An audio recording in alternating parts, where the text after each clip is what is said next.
Right. If you have access to a graphing calculator, work with a partner to graph the equations listed in the table below. Each equation is a function. Use Using the graphs you've created, determine the domain and range for each function from the possible listed below the chart. B. Select the appropriate domain from choices 1 to 6 and record your answers in the domain column. Then select the appropriate range from choices A to F and record the appropriate range in the range column. C. When the chart is complete, compare your answer with those from another group.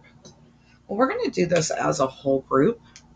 So I'm going to go ahead and get out my calculator. And I'm going to clear it out.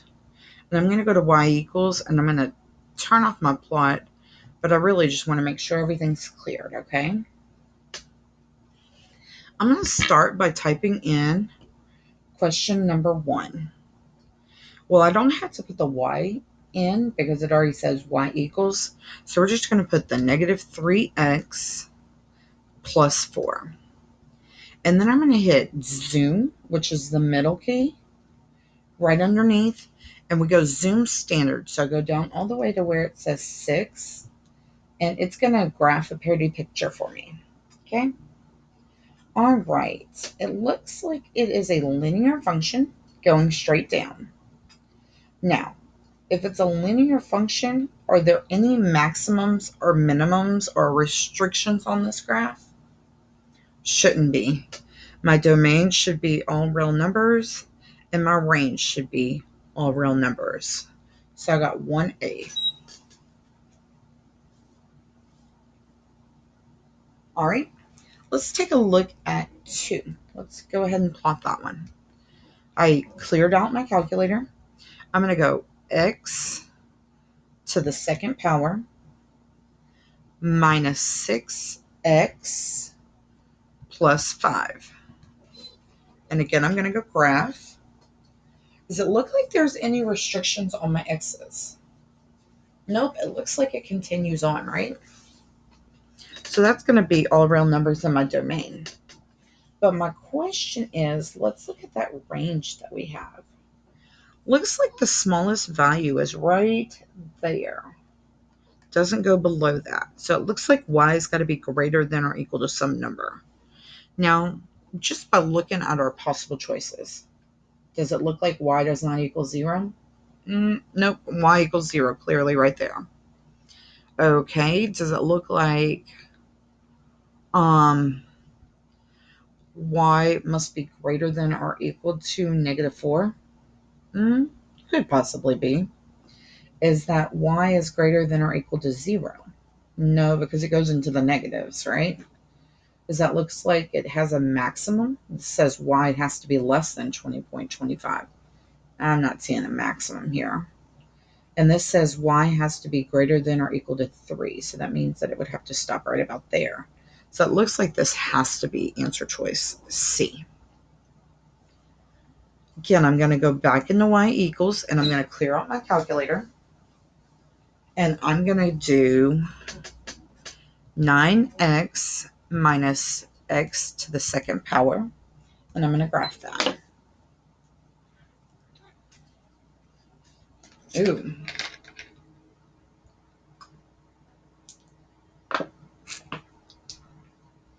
So it looks like it reaches a high point. It doesn't look like it has any restrictions on the y. On the x, sorry. But it also obviously has a restriction on the y. Well, I'm going to take a look at that. I'm going to change my window.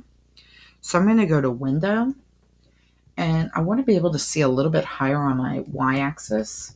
So I'm going to go up to 25. Let's see what happens. Ooh, okay. So see, it turns around right there. Well, would that be y doesn't equal 0? No. Does that have to be y is greater than or equal to negative 4? Not necessarily. Y is greater than or equal to 0? No, it goes below the x-axis. Y less than or equal to 20.25. Would you say that that might be 20.25? Yeah, I would probably say so too. So I'm going to go with E there. All right, let's take a look at Y equals Z. These are absolute values. So I'm going to go to math and go over to number to find the absolute. And it's going to give me the bar notation. And this is going to be x plus 1 inside. And I'm going to graph this. I'm going to change my windows back to 10 here so I can see it a little bit more close. Ooh, look at this. No restriction on the x because it goes in both directions, so that's at all real. But notice what happens at 0. When y gets to 0, it suddenly turns back around. So this would be y has to be greater than or equal to 0. So that would be D. Let's take a look at this next one. I'm going to clear this one out. I got 3 plus the square root. Now the square root is if you hit the blue key in this right here. And that's going to give me the square root of, I want to put x underneath it, right? Yeah. So we're going to graph this. Ooh. There's clearly a restriction on x. Notice that our x's did not go over here. So, is this all real numbers such that x does not equal -2? No. Is this all real x's such that x does not equal 0? No, because that means then I would still be able to use the negative numbers, and that's not really the case either. How about all real numbers but x doesn't equal a +2? Now it looks like I got a point over here. All real numbers such that x is greater than or equal to 0? I think that might be the case. Because it's not smaller than 0, because then I'd be using negatives. So I'm going to go with 5 here. Let's talk about this value. What value do you think that is? And notice that it keeps going upward from there. Do you think that's a restriction of -4? No, not on my y-axis, because it's in the positive. You think that's a restriction of 0? No, because then it would go down to the x-axis itself. 20.25? No, that's way too low. I think it's going to be F. It's going to have that restriction of the +3. So y has to be bigger than 3, and x has to be bigger than 0. Last one. We're going to do 4 divided by x. And we're going to graph. Ooh. Okay.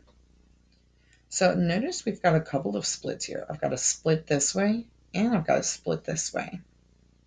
So it looks like our x cannot be equal to what value? Yeah, you're right. X cannot be equal to 0 because it's got this split here. And y cannot be 0 because we have the vertical split and the horizontal split. So I'm going to go with 3B. Neither one of them can be 0. On to your final debriefing question.